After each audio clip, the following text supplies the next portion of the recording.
Hello SSS members! It's me, Angel. Welcome back sa aking YouTube channel. Sasagutin natin tong comment ni Ma'am Herminie Helda. Hello po. Sabi niya, may tanong, paanong kung single, anong bang rules ng SSS dito? Okay, kaya sa video na ito, pag-uusapan natin ang SSS rules pagdating po sa ating mga single member.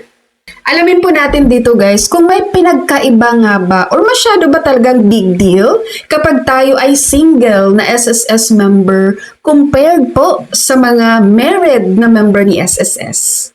I-discuss po natin dito yung dalawang cases ha.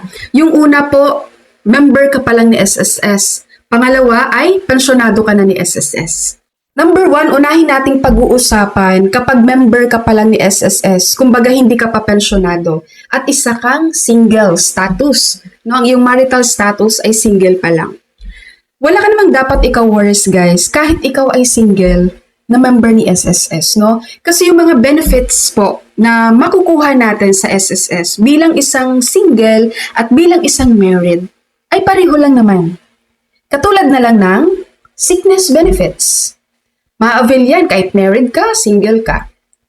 Pangalawa, disability benefits. Ma-avail lang single, ma-avail lang married. Pangatlo, maternity benefits. Ma-avail din ng single to. Diba? Hindi naman porket single ay hindi ka magkakaanak. Pag sinasabi natin single, kumbaga, kahit may anak ka, hindi ka lang kasal. Single pa rin ikaw, diba?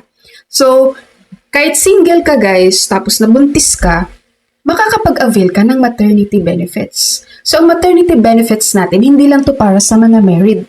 As long as you are an SSS member at nabuntis ka, at lahat ng qualifying period mo ay merong contributions, makaka-avail ka po regardless of your marital status.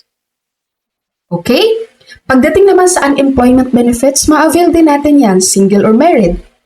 Pagdating sa mga privileges sa loans, calamity loan, salary loan, no? Ma-avail natin yan pareho, single ka man or married. Ngayon, paano naman kapag si SSS member na hindi pa pensyonado at single pa tapos namatay? Ganon din po, makakapag-avail ang naiwan mong beneficiary ng funeral claim at death claim. Okay? So kapag single ka, pero meron kang below 21 years old na anak, yan po ay magma-monthly pension kasi siya ang iyong primary beneficiary. Kapag at least 36 months na contributions ka with SSS bago ang semester ng iyong death.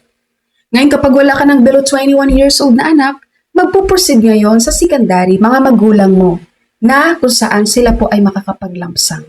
Pag sasabihin mo, ma'am, wala na rin ako magulang. Then, kung sino man ang nilagay mo as your beneficiary sa SSS records, yun po ang iyong designated beneficiary. Sila or siya ang makakapag-claim ng death claim sa SSS na kung saan ito po ay lump sum. Okay, nagigets po ba? Ngayon proceed po tayo sa number 2 kapag pensyonado na. No?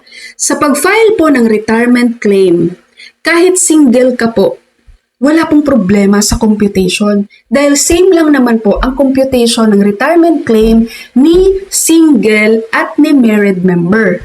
Magkakatalo lang po kayo kapag si married member ay meron po siyang dependents children.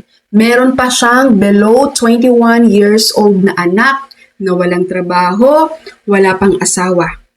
Pasok po yun sa pagiging dependents, na kung saan ang dependents children, dependents pension, ay makakatanggap po ng 10% doon sa monthly pension ni member. Halimbawa, pareho kayo ng computation. Si single, ang monthly pension niya 5,000 pesos. Si married, ang monthly pension niya 5,000 pesos din. Kaso si married, meron siyang dependents pension, anak na isa, napasok sa dependents pension. So, ang 10% ng 5,000 is 500, di ba? So, yung isang anak niya na below 21 years old, merong 500 pesos na dependents pension.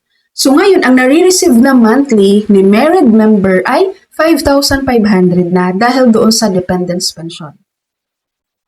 Okay? Ngayon po, kapag namatay si pensioner na single, papasok po dito ang 5-year guaranteed period kasi wala siyang primary beneficiary, wala siyang legal spouse, at wala siyang below 21 years old na anak. Let's say si member na single ay nagpe-pension sa SSS ng 3 years. May natira pa siyang 2 years.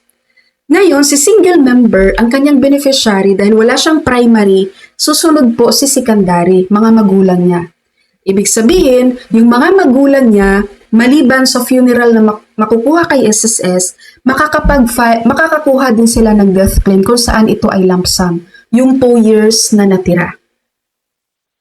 Nagigets? Ngayon kapag wala ka ng magulang, magpuproceed tayo ngayon sa designated beneficiary. Kung sino yung nilagay mo doon, kapatid mo, pamangkin mo, apo mo, no, kung sinong nilagay mo doon na beneficiary, yun ang matatawag natin na designated.